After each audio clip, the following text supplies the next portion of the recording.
and therefore you cannot start.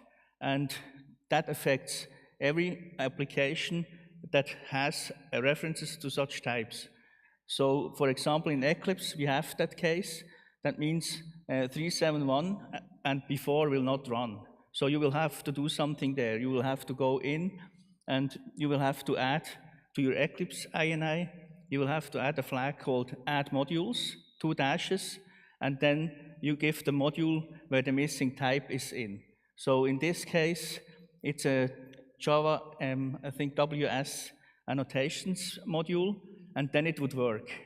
So in our case, what we've done is we have used a variable that's called allSystem, and in 471A, all the modules from the system are put onto the module path, which makes things work again for Eclipse in that case. So this is something that you can also do when you want to launch 4.7 or an older version. You can do that manually in the Eclipse INI, and in 4.7.1a, the launcher does that for you. So if you use the latest release, 4.7.1a, you can just launch and it will work. So that's one of the fixes we've made.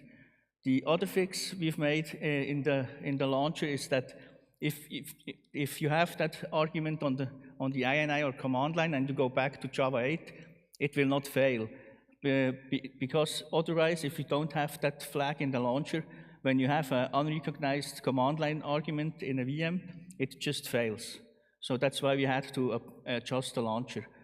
And if you want to avoid that in your code or in your startup, you can also add an optional flag. It's called --x, avoid unavailable command line options. And if you put that on the INI file, you can switch between Java 8 and Java 9 without having to add and remove the add modules thing.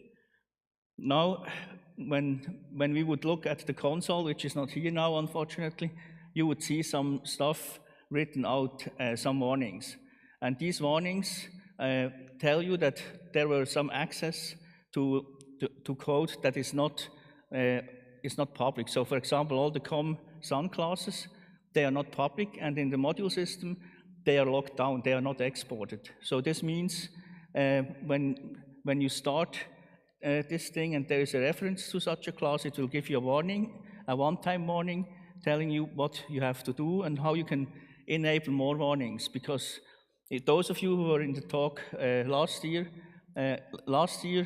when you had such an access to such an illegal class, the system aborted, so it just failed. And then the Java 9 developers said, okay, we will give you a flag that you can disable the crash. And then later on, they made that the default. So currently, you don't have to worry about that illegal access stuff that is all over the place where people complain. So this is fixed, but you should still look at the warnings and try to fix them. And often you will see that the problem is actually not in your code, it will be in some of the libraries, and then you will have to report the problem to them. So that's for the illegal access. Now, you can do better than that. There is a tool called JDEPS. The tool is in,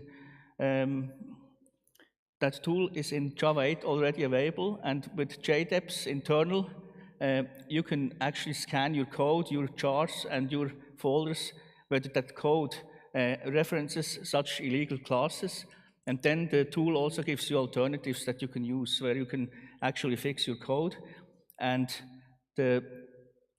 also report that to other people. So really take a look at that JDEPS thing. Of course, what it will not do, it will not help you when you have reflection. So if you have bad reflection code, you will not find it unless you do some textual searches on your code. So that's important to know. Now, the same applies if you have a Java IDE that is not that you launch, and then you have a Hello World application, and you start the Hello World application, you will run into the exact same problem. So if you just have a Java World that uses a post construct annotation and you launch it with Java 9, you will run into the same error and it will not run. So there again, you can go to the Eclipse launch configuration in the VM arguments and add the add modules statement. And if you do so, you can again run it.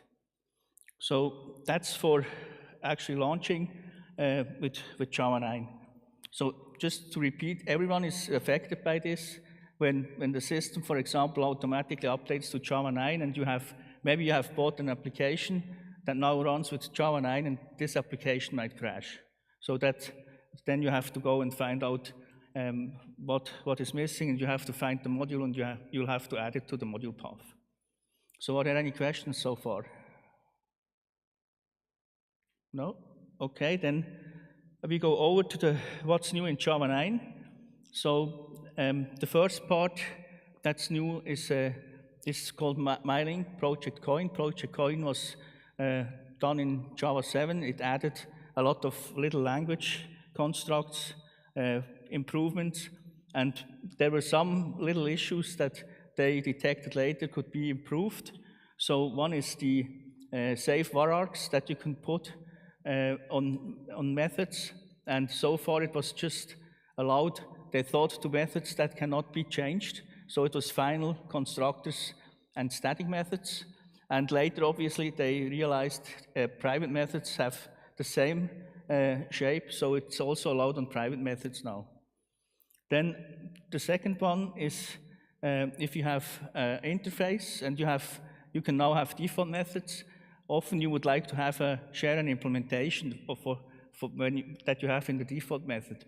And if you did so before, so in Java 8, for example, that helper method became API automatically. So you could not have a helper method that became API automatically. So in Java 9, you can now have private methods in interfaces. Then we have try with resource that was introduced. And in try with resource, if you used it before, you have to have the declaration in the try with resource.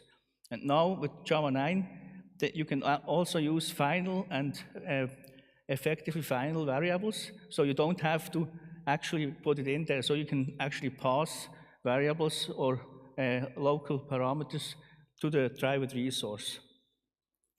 Another thing that they changed that's not related to Project Coin is the underscore is a valid identifier in Java 8, so they marked it as warning, and now in Java 9 it will be an error. So if you have an underscore, Java 9 will be the one that kills your underscore as identifier. So those were the major features from mining Project Coin. Then another new thing that's there is there are a lot of new libraries, so it's not just the two that I mentioned now. So there is a new HTTP2 API, client API implementation. So it implements the client API with the HTTP2 spec and WebSocket, and it lets you get rid of the legacy HTTP URL connector. So you can now remove the HTTP URL connection and replace it with a more modern API. Another new thing that got introduced is, you might wonder, is a new logging interface.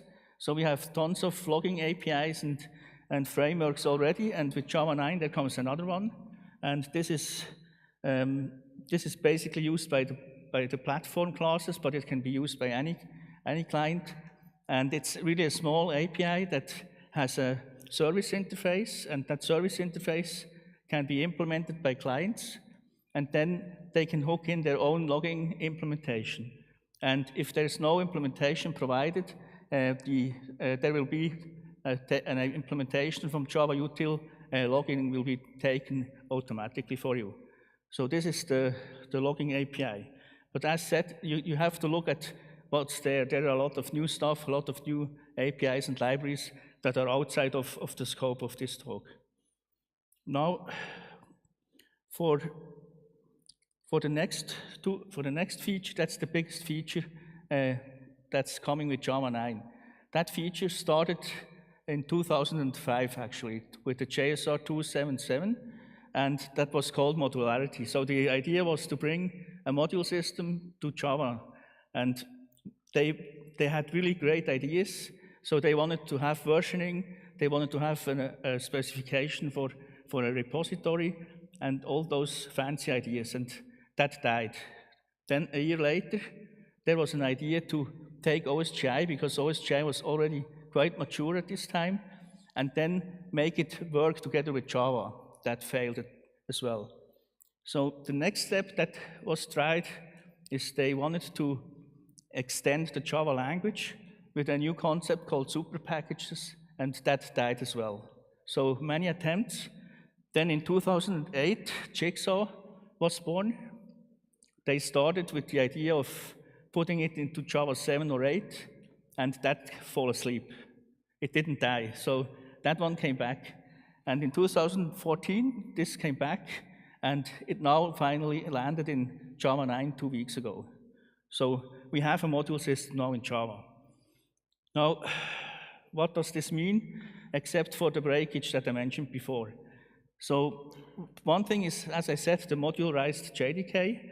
That means that you will have modules, and it means that you can actually build applications that can define a relationship between the stuff that's in those modules. So the relationship, the readability is between modules. So every module needs to define which modules it wants to use, otherwise it cannot use code from that module. So that's the readability. That's what brings you more clarity, what brings you a more known thing, what's on your build path of an application. So it essentially removes you from the class path hell that many of you know, where you don't know where a class is coming from, which charts do you have to put on the class path, what comes first. So that is gone with the module paths. You have modules, and the modules have a clear dependency on each other. Now, that is just the modules by themselves. Now, this is the second part of the module system, which is very important, is that you have strict accessibility. So everything is closed until a module exports the package. So the module defines what is visible, and only the module defines to the client what he can access. So accessibility means the type. If you have a type that wants to access another type, the module needs to be readable. So it needs to have the requires declaration to that module. So that's one keyword, requires. This makes the other module readable. Now, the other thing is accessibility. That means the other type needs to be in a package that's exported. So the key is modules are related to each other, and then the visibility is by package. And it's not just that the module has to export all the types to all the modules. When it says export, there is an export to, which means you can say, I want to export this package only to that package, and these two packages to all, and the other two packages to package C. So you have this granularity that you can use when you have the module dependencies. Now, when you want to migrate your existing code, there are some ways that allow you to do this, because you can imagine you cannot just go and make every of your existing jars or projects modularized. So there are two concepts that help you doing this. One is the unnamed module. So the unnamed module, there is just exactly one. This allows you to still put your stuff onto the class path. Now, when the module system reads that type or wants to load that type, it searches the module path. If it doesn't find it, it searches the class path, and if it's there, it puts it into the unnamed module. The unnamed module, as the name says, it's unnamed, which means it cannot be referenced by other modules. So you cannot continue the hack. You cannot just reference the unnamed module in another module to get access to everything. That's not working. The other thing that's there, the unnamed module can access all other modules, which means things still continue to run unless you have a module that's not on the Java SE module path, as we have seen before. So those are the restrictions there. Now, the second concept is also equally interesting. What you can do now, these days, is you can take your jar, which has your implementation, you can put it on the module path, and then it is treated like a module. And the module name is computed out of the jar name. So that will be converted into a name, and you can then use that name in your new module, and you can reference that module. Obviously, the model system does not know anything about the jar that you just put on the module path. So all the packages, even if they are internal, they will be exported. So everyone can also see the internal packages. There's no way you can prevent that. Now, just a tip for those who want to go and use the jars from our bundles. This will currently not work, but due to the nature of the jar names that we use in Eclipse, the conversion fails and it creates an identifier that's not working. So we are working on fixing that. There is an automatic module header for the manifest, and we plan to generate that into the manifest, and then people can just use that name. So it will not be generated, but Java 9 will use the name from the manifest file. Okay, so what else could I say about modules? Maybe there's another concept that got introduced. That's sort of a service provider API. So if you have any interface anywhere in a module, another module can declare that it uses that type. So it can say use this type, and then nothing will happen. It will fail when you run that. And then in another module, you can say you can define what implements that interface. And it's called provides. That's also a new keyword. And as soon as you also have to have that module in your runtime, then it will use that implementation. So when you bind your application, you have to make sure that there is exactly one implementation, because it's not defined what it will take if you have 2 or 3. And if you have none, then it will fail. So that's also something new. Maybe as an addition, everything that I just told you, all the new stuff, is just in one file. It's called moduleinfo.java. And in Eclipse, you can generate that. There is an option where you can generate the module info file when you create new classes or new projects. And there is also a command that can create the module info for an existing project. So that's tooling we have there. I think that's also quite interesting. And in normal classes or in package files, there is no new stuff, there is no new keyword. So nothing has to be touched in existing code. It's all exactly in one file. And that file also gets compiled into modulinfo.class file. Okay, I think time is over, but I will say quickly some stuff about Java 10. So Java 10, will it exist? No, it will not exist. So Java 10, that will not come. Oracle decided that they will go to a faster release every 6 months. So now that they changed the naming convention from 1.something to 9, they will change it to year.month. So there will be 18.3 in March, around 20, and the content is not fully clear yet. There is one interesting feature that I'm pretty sure it will be in, and that is called local variable types inference. So it means that there is a new keyword called var, and then you can, for example, write var I is 5, equals 5, and then the compiler will infer a type. So this is something that's most likely coming in March, but other than that, I'm not aware of new stuff.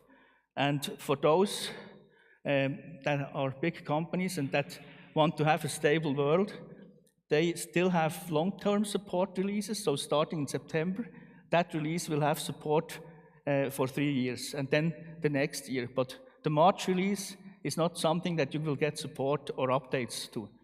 So that's just something you need to know. Okay, so sorry for the technical problems. I don't know who to blame. I will blame it on my laptop. I would have a demo. If someone wants to see the demo, we can arrange a time and I can do the demo later. So that's no problem. We can do that. Are there any questions? Yeah?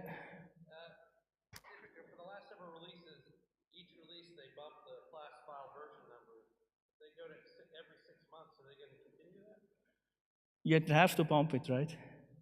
The class file version will be changed when there are changes to the class file format. But no, they always change. Yeah. But they don't have to change the class file format every 6 months. So. Yeah, at least the new number scheme is higher than the one used before, so it will not go down. Any other questions? Yeah.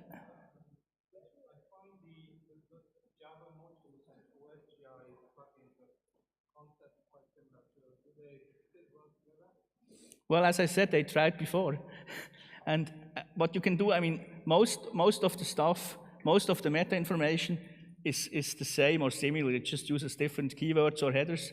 You can convert most of them from one thing to the other. You can also have a jar file that has both information, so you can use them in both worlds. So that's possible.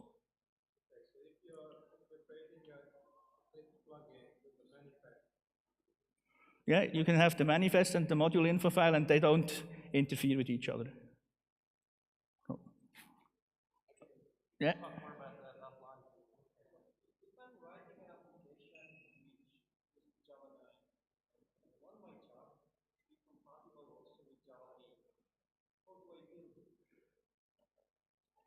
So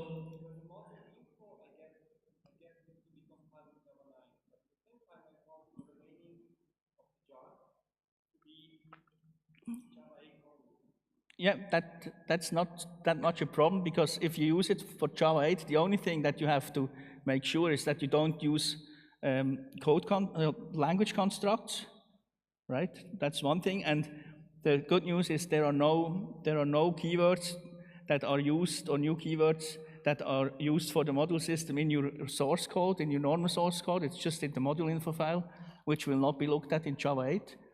And therefore, the next thing that you need to be careful is you must not use any types that are just in the Java 9 system. And then it should just work. Any other questions? Yeah? Is there any plan, or are you aware of any plan from the Java 9 story for versioning of modules? If the module changes and I have a dependency on it, then they might break things. You are asking the wrong guy here now. Yeah, but I don't know who else to ask. I'm just wondering whether there is any discussion or any decision on it, just saying that no versioning whatsoever, or No, the versioning thing was discussed, it was in there. So yeah.